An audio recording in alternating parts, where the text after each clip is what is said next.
Donc on commence la sixième partie, la sixième séance du cours Math 3. On a terminé ici intégration par partie. On a dit, donc on a remplacé, il faut remplacer les U' le V et les U et les V par leur valeur. On a déjà vu ça. Si U' est égal à moins 2x au cube, le U, on a trouvé c'est 1 sur x au carré. On a dit qu'il faut utiliser cette formule. Il faut utiliser cette formule, c'est écrit ici. D'accord? Et ça sera facile, vous pouvez l'utiliser. Et vous trouvez le U est égal à 1 sur x au carré. Le V est égal à log de x, donc V' est égal à 1 sur x, la dérivée d'un x. Donc, qu'est-ce que je vais remplacer? Ce que j'ai écrit ici.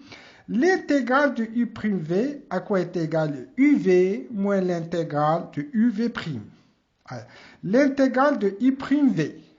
U' c'est quoi? U', c'est moins, j'ai posé derrière, le U' est égal à moins 2x au cube. Alors, moins 2 sur x au cube. U', V c'est quoi? Regardez le V c'est quoi? C'est log de x. Et j'écris log de x. Donc c'est bon, c'est moins 2 log de x au cube de x, c'est-à-dire la fonction, l'intégrale, ce que je veux calculer. Moins 2 log de x, x au cube de x, que je veux calculer. Est égal à quoi?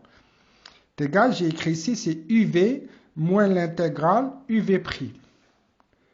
UV moins l'intégrale de UV'. Égal. Donc, c'est égal, ici égal. Ça sera égal à UV. Le U, c'est quoi? C'est 1 sur x au carré. Le V, c'est quoi? C'est log de x. V, c'est log de x. Donc, ça sera UV. Ça sera log de x sur x au carré. U fois V. U, c'est 1 sur x au carré. Le V, c'est log de x. Moins l'intégrale de UV'. Le U, c'est quoi? Le U, c'est 1 sur x au carré. 1 sur x au carré. 1 sur x au carré. Fois V', c'est 1 sur x. Donc, UV', U fois V'. 1 sur x au carré fois 1 sur x, ça va donner 1 sur x au cube. Égal.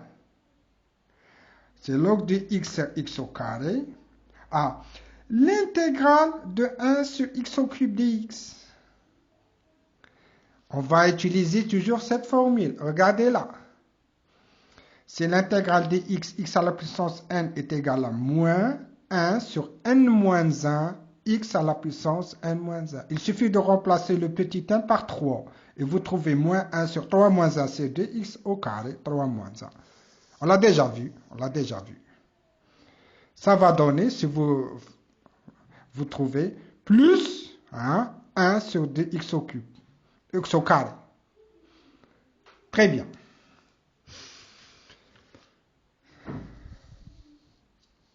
Donc, la plateforme, je vous donne les cours, des vidéos, et je vous donnerai les faits directement photocopiés. D'accord? Il faut voir tout d'abord le cours. Le cours, il faut le voir, l'écrire, et puis vous regardez les vidéos. Il y a des pages que je l'ai écrit, je l'ai affiché dans la plateforme. C'est-à-dire ça, je l'ai déjà affiché dans la plateforme. Donc, ça sera l'intégrale de lambda E moins 2 log de x cube dx. Quoi? Log de x sur x au carré. Log de x sur x au carré plus 1 sur 2x au carré. Ce que j'ai trouvé ici, j'ai réécrit ça, tout simplement. Log de x sur x au carré plus 1 sur 2x au carré. Je l'ai réécrit. Bien sûr, de lambda, bien sûr, les bancs de l'intégrale, il ne faut pas les oublier, d'accord? Log de x sur x au carré plus 1 de x au carré, de lambda à e, bien sûr, de lambda à e.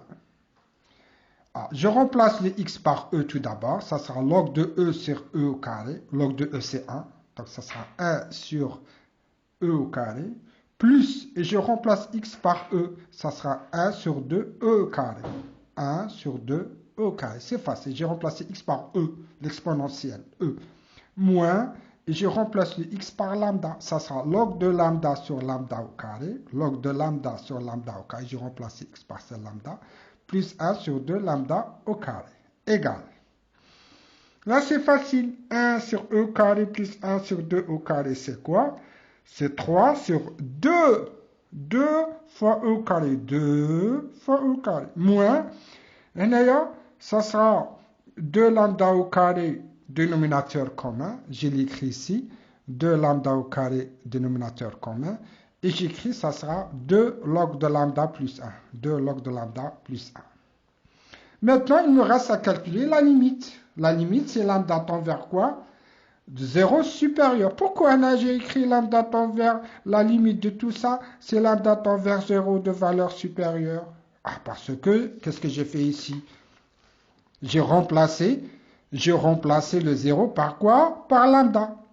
Hein? Donc lambda tend vers 0. Pourquoi de valeur supérieure? Bien sûr, puisque l'intégrale, elle est de 0 à e. De 0 à e. Donc 0 de valeur supérieure. De 0 de valeur inférieure, ça n'existe pas.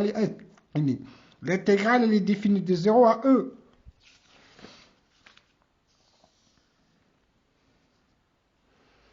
Donc, nous l'on s'il vous plaît. Donc, je calcule tout ça d'après la définition pour l'intégrale généralisée de deuxième espèce. La limite de tout ça, c'est lambda tend vers 0 de valeur supérieure. Allez. 3 sur 2 e au carré. Bon, c'est un nombre fini, il va rester ici. Qu'est-ce qu'on a? 1 sur 2, lambda au carré, c'est 0. 0 au carré, 1 sur... donc, ce sera plus l'infini. Hein, tout ça. 1 sur 2 lambda au carré, ça sera plus l'infini. Le problème ici, le 1, ça. La limite de log lambda, c'est lambda tend vers 0 de valeur supérieure. C'est quoi? C'est moins l'infini. Je l'écris ici. Hein. Hadith, vous le devez savoir. La limite de log lambda, c'est lambda tend vers 0 de valeur supérieure. C'est quoi? C'est moins l'infini. Vous le devez savoir. Donc, log de lambda, c'est moins l'infini. Avec ce moins-là, j'écris une flèche. Le moins hada, c'est le moins hada. J'écris une flèche. Moins par moins, ça sera plus. Tout ça, c'est plus. Donc, plus l'infini fois plus l'infini, c'est plus l'infini. Plus l'infini, donc ça sera plus l'infini. Puisque 3 sur 2 e au carré, ça ne va rien changer pour l'infini. Qu'est-ce que j'ai écrit? Moins 2 log lambda plus 1 fois 1 sur 2 lambda au carré. Fois, c'est un multiplie, fois. Moins 2 log lambda plus 1. On a 1 sur 2 lambda au carré. J'écris fois. Ça, fois ça. Donc, puisque j'ai trouvé ici plus l'infini, on déduit que l'intégrale 0 e moins 2 log de x au cube dx est, bien sûr, divergente. Et je termine ici. Merci. À la prochaine.